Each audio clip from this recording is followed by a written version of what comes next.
बेंगलुरु महालक्ष्मी के लाश मिलने के 5 दिन बाद ये केस सॉल्व हो जाती है। लेकिन अब ये बेंगलुरु पुलिस के लिए एक चुनौती है कि बहुत सी बातें का पता ही खुलासा नहीं चल सकता है, क्योंकि कातिल ने खुशी कर लिया और ये सब करने से पहले उसने एक बुक में लिख दिया कि मैंने क्यों महालक्ष्मी के इतने ज़्यादा टुकड़े किए और हम लोग को बीच में ऐसा क्या उस दिन हुआ था, सब डिटेल में वो एक बुक में लिखकर और चला गया। और अभी वो बुक उड़ीसा पुलिस के पास है और बेंगलुरु पुलिस उस बुक को हासिल करने के लिए अब कोर्ट के माध्यम से उस बुक को हासिल करेगी।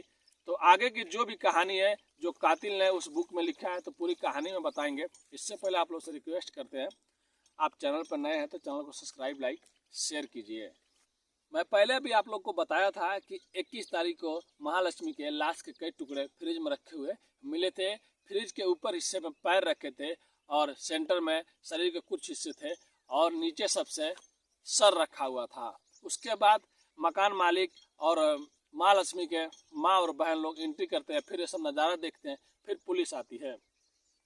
ये सब होने के बाद अब पुलिस जांच में लग जाती है और बेंगलुरु पुलिस में 3 टीम बनाई जाती है। 3 टीम अलग अलग अब इस केस पे काम करती है। तो सबसे पहले कुछ लोगों का उसमें नाम आता है, जैसे कि हेमंता दास और उसके घर वाले, मतलब कोई लोग 1-2 नाम और लिए रहते हैं, लेकिन पुलिस उनसे भी पूछताछ करती है और कॉल हिस्ट्री और कॉल लोकेशन को भी चेक करती है, लेकिन वो लोग को कुछ नहीं आता है। फिर हेमंता दास जो उसका पति होता है, एक लड़के का नाम लिया रहता है जो सैलून में काम करता था, जिसका नाम अशरफ होता है।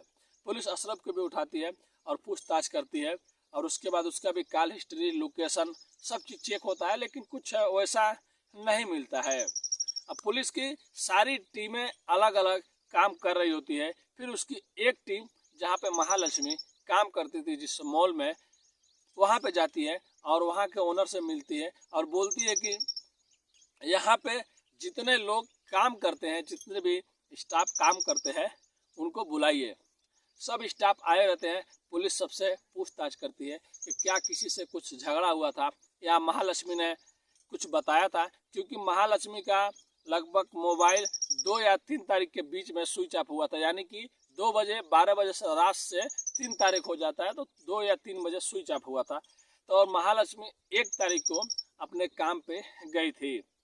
तो कोई भी कुछ नहीं बताता है, लेकिन तभी बेंगलुरु पुलिस को ये पता चलता है कि इसमें से एक आदमी नहीं आया है। अब एक आदमी नहीं आया है तो उसका सब पता होता है, नाम वाम निकाला जाता है, तो उसका नाम आता है मुक्ति रंजन राय, जो कि उड़ीसा का रहने वाला रहता है, भद्रक जिले का। अब पुलिस उसके बारे में पता करती है, फिर उसका कॉल हिस्ट्री, कॉल लोकेशन सब चीज़ चेक करती है, तो वही चीज़ दिखाता है 1 तारीख को जहाँ पे महालक्ष्मी रहती थी, जिस मोहल्ले में रहती है, वहाँ पे उसका भी लोकेशन दिखा रहा था, मोबाइल उसका भी एक्टिव वहीं पे दिखा रहा था। और ये भी सोचने की बात है कि 1 तारीख को महालक्ष्मी भी काम पे आई थी और वो भी काम पे आया था, और उस दिन से अभी तक वो काम पे आया ही नहीं, न छुट्टी लिए, काम ही छोड़ दिया। और लोकेशन भी महालक्ष्मी का मोहल्ला उधर का ही दिखा रहा है, यानी कि उसके ही घर का है। अब उसके बाद पुलिस पता लगाने में ज़्यादा देर नहीं लगती है कि ये मुक्ति रंजन रहता कहाँ है। उसके क्वार्टर पे पहुंच जाते हैं जहाँ पे वो रहता है। वहाँ पे जाने के बाद उड़ीसा का ही उसका एक भाई लगता है, भाई रहता है उसका एक दोस्त जैसा। वहाँ पे पुलिस जाके पूछती है, उससे पूछताछ करती है, तो पहले तो कुछ नहीं बताता है, लेकिन जब सख्ती से पेश आते हैं पुलिस वाले और पूछते हैं, तब वो कुछ खुलासा करता है। और खुलासा करने के बाद पुलिस के भी होश उड़ जाते हैं। वो बताता है कि भाई 2 तारीख को यानी कि 3 तारीख को मेरे को फ़ोन करता है और बोलता है कि देखो तुम यहाँ से रूम चेंज कर लो और हम लोग कहीं और शिफ्ट हो जाएंगे। तब ये बोलता है मुक्ति रंजन से, हुआ क्या है, अभी तो हम लोग इतना जल्दी आए हैं तो फिर रूम क्यों चेंज करना है। बोलता है यार एक मेरे से क्राइम हो गया है। फिर वो पूछता है क्या हुआ है बताओ, तो बोलता है कि ये सब बातें फ़ोन पे नहीं बता सकता हूँ और आके मैं बताता हूँ। और जैसे ही मुक्ति रंजन घर में जाता है और सामान वो लोग पैक करते हैं, तब वो बताता है कि यार मेरे से एक मर्डर हो गया है। तब उसका भाई पूछता है कि किसका, तब बोलता है कि महालक्ष्मी का। अब ये सुनने के बाद वो बोलता है तुम भी कहीं और चले जाओ और मैं भी बेंगलोर छोड़ कर चला जाऊँगा। फिर वो बेंगलोर छोड़ देता है और वो उड़ीसा आ जाता है। अब पुलिस को यहाँ पे एक और क्लू मिल जाता है और खुद कातिल ने कन्फर्म किया है, मतलब अपने भाई से, और उसके भाई ने जो बताया है वही तो पुलिस को बता रहा है। तो अब तो पक्का क्लियर हो जाता है कि मुक्ति रंजन जो महालक्ष्मी के साथ में उसके मॉल में काम करता था उसने ही मर्डर किया है। अब उसके बाद पुलिस की टीम उसका नंबर लेती है और कॉल लोकेशन से पता चल जाता है, लोकेशन से, मोबाइल नंबर से, कि अभी ये भद्रक जिले का एक छोटा सा गांव में एक्टिव है। अब इधर न्यूज भी मीडिया में आने लगता है और उधर मुक्ति रंजन को भी पता चल जाता है कि अब मैं पकड़ा जाऊंगा और मेरा भाई भी वहाँ पे है। उसके बाद जब दोबारा पुलिस उस नंबर का मतलब कॉल डिटेल या कॉल हिस्ट्री या कॉल लोकेशन चेक करती है तो कुछ नहीं बताता है, क्योंकि मुक्ति रंजन उस टाइम सिम को निकाल के दूसरा सिम लगा लिया रहता है। लेकिन वो उसने वहाँ पे एक गलती कर देता है, सिम तो चेंज कर देता है लेकिन मोबाइल चेंज करना भूल जाता है। अब मोबाइल से भी पुलिस वाले पता लगा रहे थे कि ये यहाँ पे एक्टिव है। फिर मुक्ति रंजन को समझ में नहीं आता है क्या करूं क्या नहीं करूं। फिर उसके बाद वो वहाँ से कलकत्ता निकल जाता है। पुलिस वाले को भी पता चलता है कि अभी ये कलकत्ता में एक्टिव है। अब पुलिस की 3 टीमें उड़ीसा की ओर निकल चुकी रहती है। फिर वो कलकत्ता जाता है। फिर वो सोचता है शायद यहाँ पे भी कुछ बात हो जाए, कुछ यहाँ पे भी इशू हो जाए। इसके लिए फिर वापस वो 24 यानी कि 24 सितंबर को फिर से घर पे लौट के आ जाता है। शाम का टाइम या अंधेरा हुआ रहता है, कोई भी गांव में उसको नहीं देखते। चोरी चुप्पे से घर पे आता है और अपने घर वालों के साथ में खाना खाता है और सो जाता है। अब सब घर वाले सो जाते हैं, किसी को कुछ पता ही नहीं चलता है कि हमारा बेटा कुछ किया है या इसको पुलिस ढूंढ रही है, उनको कुछ भी मालूम नहीं है। लेकिन मुक्ति रंजन जो कातिल होता है वो परेशान हो गया रहता है कि अब मैं बचूंगा नहीं और मेरे को पुलिस वाले कैसे भी ढूंढ निकालेंगे।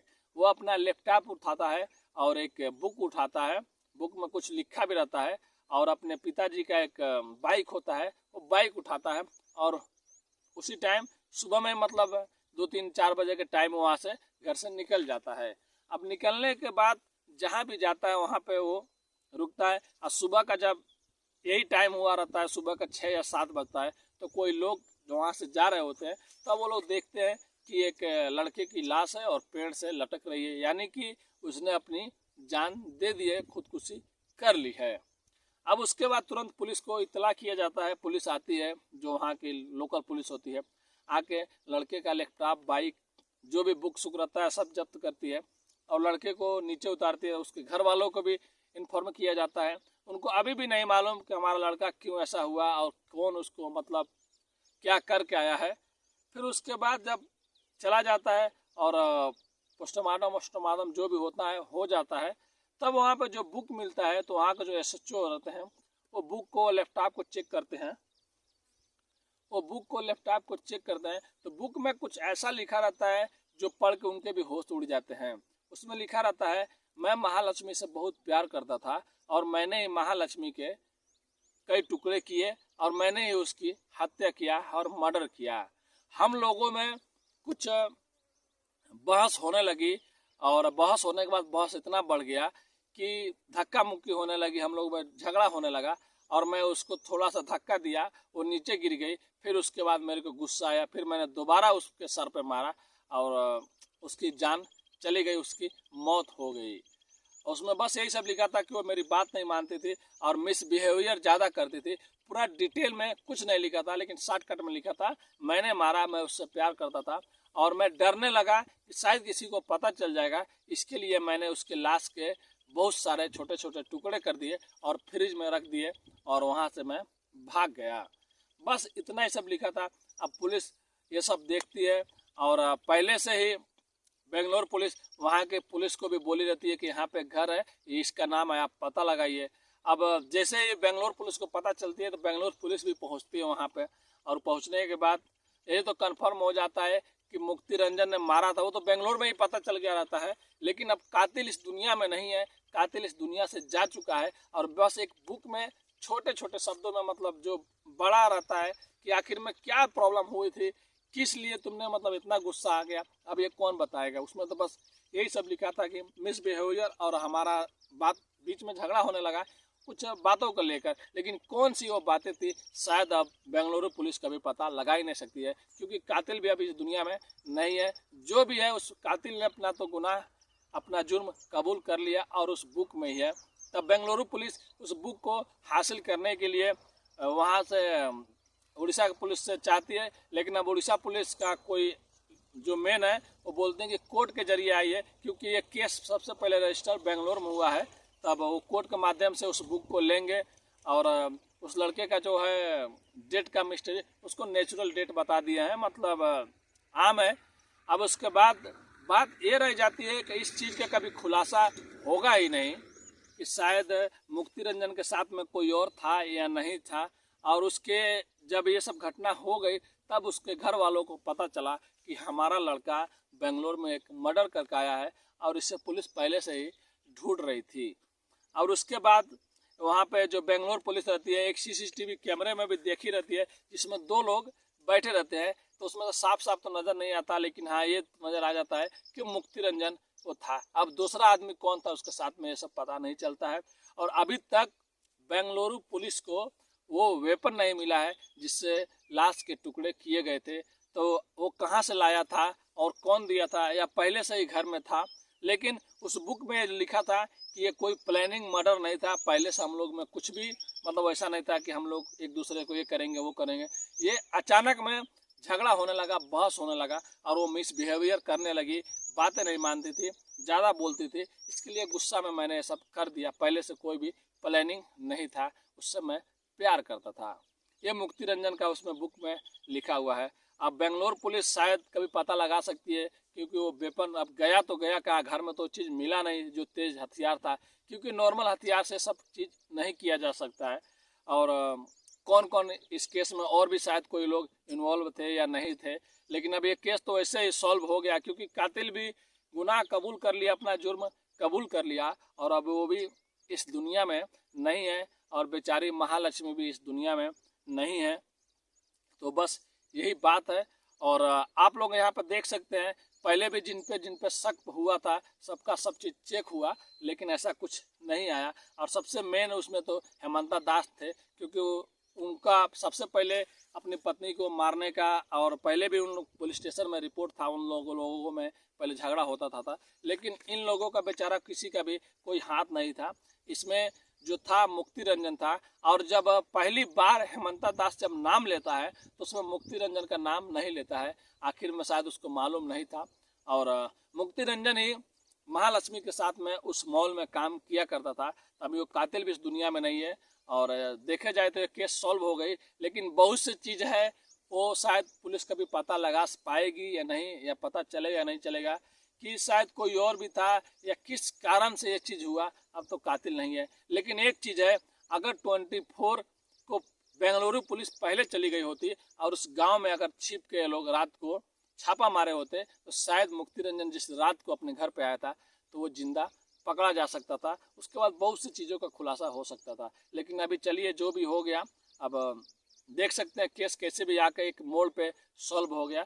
तो बस यही है कि किसी के साथ में इतना गलत मत हो, और महालक्ष्मी के साथ में बहुत गलत हुआ। तो ये कहानी सुनाने का मकसद किसी का भी दिल दुखाना नहीं है, किसी का भी आहट पहुंचाने का नहीं है, बस लोगों को सचेत करना है। आप लोग अपने फैमिली को और अपने दोस्तों को सचेत कीजिए कि किसी पे भी विश्वास करने से पहले 100 बार सोचें और सोच समझ के किसी के साथ में कहीं जाए, क्योंकि आज का ज़माना बहुत ख़राब है। और ज़माना देख के चलिए और स्वस्थ रहिए और अपने फैमिली के साथ में भी मस्त रहिए। अगर बोलने में कुछ गलती हो जाए तो अपने भाई को माफ़ कर दीजिएगा, क्योंकि अभी मेरे को उतना एक्सपीरियंस नहीं है, लेकिन जो भी मैं डिटेल लेके आता हूँ वो क्राइम तक जो शम्स ताहिर साहब है उनकी कॉपी करता हूँ, या उस्मान सैफी साहब है उनका कॉपी करके, यानी उसके बाद रविश कुमार जी सर हैं उनका भी, उन लोग का वीडियो में देख कर स्टडी करता हूँ और उन्हीं लोग का वीडियो में उन्हीं लोग का तरीके से बना कर आप लोग के सामने